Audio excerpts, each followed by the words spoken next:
अस्सलाम वालेकुम नाजरीन, आज हम बात करेंगे हेलोवीन पार्टीज़ के हवाले से जो वक्त के साथ साथ हमारे माशरे में मकबूल होती जा रही हैं।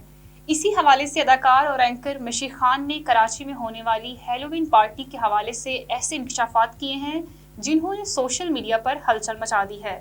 मिशी खान को समाजी और इखलाकी मौज़ूआत पर खुलकर बात करने के हवाले से जाना जाता है।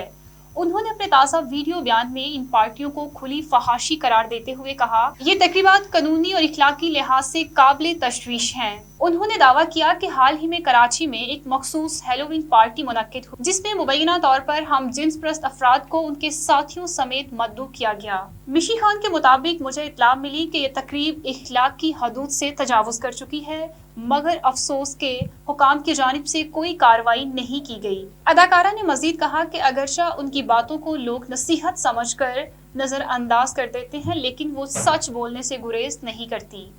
मिशी के मुताबिक ये हमारे माशरे के लिए लम्हा फिक्रिया है कि ऐसी पार्टियां खुलेआम हो रही हैं और कोई इस पर कदगन नहीं लगाता। मिशी खान के बयान के बाद सोशल मीडिया पर शदीद रद्द-ए-अमल देखने में आया। कई सार्फिन ने उनकी हमायत करते हुए कहा कि वो बिल्कुल दुरुस्त हैं, जबकि कुछ सार्फिन ने हुकाम से मुतालबा किया कि ऐसी पार्टीज के खिलाफ फौरी एक्शन लें। दूसरी जानिब चंद अफराद ने इस मामले को जरूरत से ज्यादा उछालने पर तनकीद भी की। ये मामला अभी तक सोशल मीडिया पर छाया हुआ है और अब देखना यह है कि क्या आला हुकाम की जानिब से इस पर कोई कार्रवाई की जाती है या नहीं, क्या मिशी खान की आवाज पर कोई अमल दरामद होगा या नहीं। ये मामला अभी भी सोशल मीडिया पर छाया हुआ है और अब देखना यह है कि क्या आला हुकाम की जानिब से इस पर कोई कार्रवाई की जाती है या नहीं, क्या मिशी खान की बात पर कोई अमल दरामद होता है या नहीं।